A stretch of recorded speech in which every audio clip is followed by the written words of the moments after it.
अचूक the goal Marathi चॅनलमध्ये तुमचं सर्वांचं स्वागत आहे। स्टेट बोर्ड इयत्ता 6वी सामान्य विज्ञान हे आज आपलं 7वं लेक्चर आहे। पोषण आणि आहार। बघा, पोषक तत्वे आणि अन्न पदार्थ, कर्बोदके, स्निग्ध पदार्थ, प्रथिने, जीवनसत्वे, खनिजे आणि तंतुमय पदार्थ हे आपल्या अन्नातील पोषक तत्वांचे मुख्य प्रकार आहेत। तर कोणते मुख्य प्रकार आहे हे लक्षात ठेवायचे। कर्बोदके, स्निग्ध पदार्थ, प्रथिने, जीवनसत्वे, खनिजे आणि तंतुमय पदार्थ आपण खातो त्या विविध अन्नपदार्थांमध्ये ती पोषक तत्वे वेगवेगळ्या प्रमाणात असतात। तर बघा, आपल्याला कशा प्रमाणात असतं हे दाखवलं। बघा, सजीवांनी अन्न व पाणी घेऊन त्याची वाढ व इतर सर्व कामांसाठी वापर करणे या प्रक्रियेला काय म्हणतात? पोषण म्हणतात। तर पोषण कशाला म्हणतात आणि या कामासाठी उपयोगी पडणाऱ्या अन्न घटकाला पोषक तत्वे म्हणतात। पोषण आणि पोषक तत्वे कशाला म्हणतात आपल्याला स्पष्ट केलंय। त्यानंतर ऊर्जादायी पोषक तत्वे आणि कर्बोदके। आता कर्बोदके कशापासून भेटतात आपल्याला? बघा, आपली मुख्य गरज ऊर्जेची असते। म्हणजे आता आपण कोणतेही काम करतो त्यासाठी आपल्याला काय पाहिजे? एनर्जी पाहिजे, म्हणजेच ऊर्जा पाहिजे। ती कर्बोदकामुळे भागते। त्यामुळे आपल्या आहारात भात, पोळी, भाकरी अशा पदार्थांचा प्रामुख्याने समावेश असतो। म्हणून जास्त प्रमाणात कर्बोदके घेणारी तृणधान्ये आपल्या अन्नातील प्रमुख घटक आहे। त्यानंतर स्निग्ध पदार्थ कोणते? तेल, तूप, लोणी अशा स्निग्ध पदार्थापासून आपली ऊर्जेची गरज थोड्या प्रमाणात भागते। आपण खाल्लेल्या अन्नपदार्थापासून आपल्याला उष्णतेच्या स्वरूपात ऊर्जा मिळते। उष्णता मोजण्यासाठी किलो कॅलरी या एककाचा उपयोग करता। बघा, उष्णता मोजण्यासाठी कसला उपयोग करता? किलो कॅलरीचा। त्यानंतर म्हणून अन्नपदार्थापासून मिळणाऱ्या ऊर्जेसाठी किलो कॅलरी हे एकक आहे। तर कोणते एकक आहे तेही लक्षात ठेवायचे। वाढत्या वयातील मुलामुलींना रोज साधारणपणे 2000 ते 2500 किलो कॅलरी ऊर्जा अन्नातून मिळण्याची गरज असते। बघा, किती ऊर्जा मिळण्याची गरज असते हे लक्षात ठेवायचं। त्यानंतर प्रथिने वाढीसाठी, शरीराची होणारे झीज भरून काढण्यासाठी व इतर जीवनक्रियांसाठी आवश्यक असलेले प्रथिने कडधान्ये, दूध व दुग्धजन्य पदार्थ तसेच मांस, अंडी अशा अन्नपदार्थापासून मिळते। प्रथिने आपल्याला कशापासून मिळते ते बघा, चित्रात तुम्हाला दाखवलं। त्यानंतर खनिजे व जीवनसत्वे, रोगप्रतिकार व शरीराच्या इतर जीवनावश्यक क्रियांसाठी खनिजे, जीवनसत्वे आणि तंतुमय पदार्थ यांची आवश्यकता असते। ते आपल्याला प्रामुख्याने भाज्या व फळांपासून मिळतात। खनिजे व जीवनसत्वे यांची आपल्याला अल्प प्रमाणात गरज असते, परंतु त्यांच्या कमतरतेमुळे आरोग्यावर गंभीर परिणाम होऊ शकतो। त्याविषयी अधिक माहिती घ्या। बघा, कोणते? शरीराला अनेक असेंद्रिय पदार्थांची गरज असते, त्यांना खनिजे म्हणतात। असेंद्रिय पदार्थांना काय म्हणतात? खनिजे। खालील तक्त्यात अन्नातून मिळणाऱ्या काही खनिजांची उदाहरणे दिली आहेत। त्याचबरोबर या खनिजांचे कार्य, त्यांचे अन्नातील स्रोत तसेच शरीरात त्यांची कमतरता निर्माण झाल्यास कोणता आजार होऊ शकतात याविषयी माहिती दिली आहे। बघा, तक्त्यात खनिज, लोह उपयोग काय होतं? शरीराच्या सर्व भागांमध्ये ऑक्सिजनचे वहन करणे। स्रोत काय? मांस, पालक, सफरचंद, मनुका। अभावजन्य विकार काय? ॲनिमिया, पांडुरोग म्हणजेच काय? पांडुरोग, सतत थकवा वाटणे। त्यानंतर कॅल्शियम व फॉस्फरस, दात, हाडे मजबूत करणे। त्यानंतर दुग्धजन्य पदार्थ, हिरव्या पालेभाज्या, मासे, दात खराब होणे, हाडे ठिसूळ व कमकुवत होणे। त्यानंतर आयोडीन, वाढीचे नियंत्रण, शरीरात होणाऱ्या रासायनिक क्रिया गतिमान करणे। मनुका, बीन्स, मासे, समुद्रातून मिळणारे अन्नपदार्थ, त्याच्याने काय? गलगंड। सोडियम व पोटॅशियम, शरीरातील पाण्याचे संतुलन राखणे, चेतासंस्था व स्नायूंच्या क्रिया चालू ठेवणे। मीठ, चीज, पालेभाज्या, फळे, डाळी, स्नायूची अकार्यक्षमता। त्यानंतर जीवनसत्वे। बघा, जलविद्राय जीवनसत्वे, बी व सी जीवनसत्वे पाण्यात विरघळतात, म्हणजेच ती जलविद्राये आहेत। बघा, बी आणि सी काय? पाण्यात विरघळतात, म्हणजे काय? जलविद्राय। ती लघवी, घाम यांच्यातील पाण्याबरोबर शरीराबाहेर टाकले जातात, म्हणून त्यांचा सतत पुरवठा होणे गरजेचे असते। B1, B2, B3, B6, B9 व B12 हे जीवनसत्वाचे महत्त्वाचे प्रकार आहेत। बघा, हे लक्षात ठेवायचे, कोणते जीवनसत्वाचे महत्त्वाचे प्रकार आणि कोणते जीवनसत्व पाण्यात विरघळतात। त्यानंतर जल अविद्राय जीवनसत्वे, ही जीवनसत्वे पाण्यात विरघळत नाहीत। ती स्निग्ध पदार्थात म्हणजे शरीरातील मेदात विरघळतात। ती कुठे विरघळतात? शरीरातील मेदात विरघळतात। त्यांचा शरीरात साठा होतोय। A, D, E, K ही जल अविद्राय जीवनसत्वे आहे। जल अविद्राय जीवनसत्वे कोणते आणि जलविद्राय जीवनसत्वे कोणते हे लक्षात ठेवायचे। बघा, इथे जीवनसत्वे आणि स्रोत व कार्य।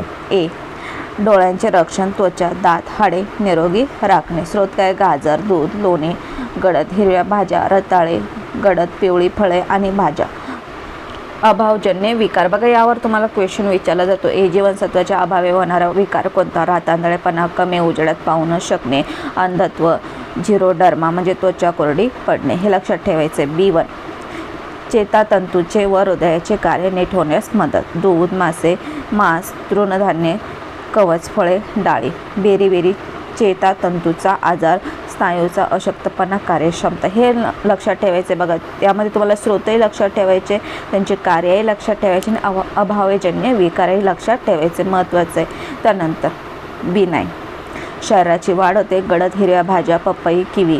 वाढ नीट न होणे, ॲनिमिया, विसर पडणे, हालचाली मंदावणे. त्यानंतर B12 लाल रक्तपेशी तयार करणे. दुग्धजन्य पदार्थ, मांस, ॲनिमिया. त्यानंतर C शरीराच्या ऊतीचे रक्षण करणे. हिरड्या, दात, हाडे, त्वचा यासाठी आवश्यक असे कोलॅजेन हे प्रथिन तयार करणे. बघा आवळा, किवी, संत्री व इतर लिंबूवर्गीय फळे तसेच कोबी, टोमॅटो, हिरव्या पालेभाज्या. स्कर्वी हिरड्यांमधून रक्तस्राव होणे, गलग्रंथी सुजणे, जखमा लवकर बऱ्या न होणे. त्यानंतर D दात व हाडे निरोगी राहण्यासाठी पुरेसे कॅल्शियम व फॉस्फरस अन्नातून शोषून घेणे. सूर्यप्रकाशामुळे दूध, मासे, अंडी, लोणी यातील काही पदार्थांपासून शरीरात हे जीवनसत्वे तयार होते. बघा मूळदूस म्हणजे हाडे मऊ होणे, त्यामुळे वेदना होणे, हाड मोडणे. त्यानंतर E पेशींमध्ये चयापचय क्रिया सुरळीत होणे, पुनरुत्पादन आणि स्नायू पेशींना कार्यक्षम राखणे. तृणाकुर हिरव्या पालेभाज्या, कोवळी, पालवी. त्यानंतर वनस्पतीजन्य तेल. स्नायूमध्ये कमकुवतपणा येणे, प्रजोत्पादनामध्ये अडथळा निर्माण होणे, त्वचा विकार होणे. त्यानंतर K रक्त साकळण्यास मदत होणे. हिरव्या पालेभाज्या, ब्रोकोली, हिरवी कोबी, मोड आलेली कडधान्ये, अंड्याचा पिवळा भाग. इजा झाल्यास फार रक्तस्राव होणे. त्यानंतर हे नेहमी लक्षात ठेवा. काही जीवनसत्वांना प्रकाश उष्णता मिळाल्यास ते नष्ट होतं. उदाहरणार्थ पदार्थ शिजत असताना C जीवनसत्वे लवकर नष्ट होते, म्हणून अशी जीवनसत्वे पुरवणारे अन्नपदार्थ न शिजवता कच्चे खावे. त्यानंतर असे होऊन गेले. कॅसिमिर फंक हे युरोपमधील पोलंड या देशातील वैज्ञानिक बेरी हा विकार सडलेला शीतावरचे आवरण काढलेला तांदूळ खाणाऱ्यांना होण्याची अधिक शक्यता असते असे त्यांनी एका वैज्ञानिक लेखात वाचले. ज्या पोषक तत्वाच्या कमतरतेमुळे हा आजार होतो तो पदार्थ शोधून वेगळा करण्यात त्यांना यश मिळाले. त्याला त्यांनी जीवनसत्वे म्हणजे व्हिटॅमिन हे नाव दिले. स्कर्वी, पेलेग्रा, मूळदूस हे विकारही विविध जीवनसत्वाच्या अभावामुळे होत असल्याचे त्यांनीच मांडले. बघा कोणी मांडले हे लक्षात ठेवायचं. त्यानंतर बघा इथे तुम्हाला स्कर्वी, त्यानंतर मूळदूस, त्यानंतर गलगंड. त्यानंतर प्रोबायोटिक दुधाचे दही करणारे लाभदायक सूक्ष्मजीव दह्यात ताकात असतात हे तुम्हाला माहिती आहे. अशा लाभदायक सूक्ष्मजीवांना प्रोबायोटिक म्हणतात. बघा बायोटिक कशाला म्हणतात, प्रोबायोटिक कशाला म्हणते हे लक्षात ठेवायचे. अनेक प्रकारे प्रोबायोटिक सूक्ष्मजीव लाखोंच्या संख्येने आपल्या आतड्यात राहत असतात. ते पुरेशा संख्येने तेथे राहणे आपल्या आरोग्यासाठी गरजेचे असते. म्हणून दही, ताक असे प्रोबायोटिक अन्नपदार्थ अधूनमधून घेत राहणे महत्त्वाचे असते. जुलाब, उलट्या झाल्या की आतड्यातील पाण्याबरोबर सूक्ष्मजीवही बाहेर टाकले जातात. काही औषधांमुळेही ते नष्ट होतात. मग त्यांची संख्या पूर्ववत करण्यासाठी अधिकचे ताक, दही घ्यायला हवे. त्यानंतर संतुलित आहार. आहार म्हणजे काय? आपण दिवसभरात जे अन्नपदार्थ खातो त्यांना एकत्रितपणे आहार म्हणतात. आहार कशाला म्हणतात? सर्व पोषक तत्वांचा पुरेसा प्रमाणात समावेश करणाऱ्या आहाराला संतुलित आहार म्हणतात. आता आहार कशाला म्हणतात, संतुलित आहार कशाला म्हणतात हे तुम्हाला समजले. त्यानंतर निरोगी आणि धडधाकट शरीरासाठी सर्व पोषक तत्वांचा योग्य त्या प्रमाणात आपल्या रोजच्या आहारात समावेश असणे गरजेचे असते. संतुलित आहार मिळाल्यास काम करण्याची क्षमता वाढते, शारीरिक आणि मानसिक स्वास्थ्य चांगले राहते, आजारांचा प्रतिकार करण्याची क्षमता वाढते आणि शरीराची चांगली वाढ होते. बघा इथे तुम्हाला काय दाखवलं आहे, संतुलित आहार पिरॅमिड दाखवलं आहे. बघा स्निग्ध पदार्थ तेल, तूप, लोणी. त्यानंतर दुग्धजन्य पदार्थ मासे, अंडी, फळे व भाजीपाला. त्यानंतर तृणधान्य व कडधान्ये. निरोगी आणि तंदुरुस्त राहण्यासाठी संतुलित आहाराव्यतिरिक्त नियमित व्यायामाचीही आवश्यकता असते. त्यानंतर संतुलित आहार कसा मिळवावा? आपल्या जेवणातून आपल्याला संतुलित आहार मिळत आहे याची खात्री करण्यासाठी अन्न पिरॅमिड तयार करतात. आपण खातो त्या अन्नपदार्थांची विविध गटात विभागणी करतात. आपल्या रोजच्या आहारात या प्रत्येक गटातील अन्नपदार्थाचा किती प्रमाणात समावेश असावा त्या प्रमाणात त्यांना एका पिरॅमिडमध्ये ठराविक जागा देतात. प्रत्येक गटातील अन्नपदार्थ आपण रोज किती प्रमाणात खावे आपल्याला त्या जागेच्या आकारावरून ठरवता येते. बघा पृष्ठ क्रमांक 53 वरील पिरॅमिड प्रमाणे प्रत्येक गटातील काही अन्नपदार्थ रोज आलटून पालटून योग्य प्रमाणात निवडल्यास आपल्याला संतुलित आहार मिळत आहे याची खात्री करते. बघा इथेच आपण बघितलं. त्यानंतर तंतुमय पदार्थ पिरॅमिड्सप्रमाणे आपण रोजचा आहार निवडल्यास त्यात भाज्या, फळे, तृणधान्ये, कडधान्ये यांचा समावेश होतो. त्यातून तंतुमय पदार्थही पुरेशा प्रमाणात मिळतात. हे नेहमी लक्षात ठेवा. पोषक तत्वांची गरज अन्नपदार्थातून भागल्यास त्यांचा अधिक सुलभतेने शरीरात उपयोग होऊ शकतो. त्यामुळे संतुलित आहार घेणे व पोषक तत्वांची कमतरता टाळणे हाच आरोग्याचा उत्तम मार्ग ठरतो.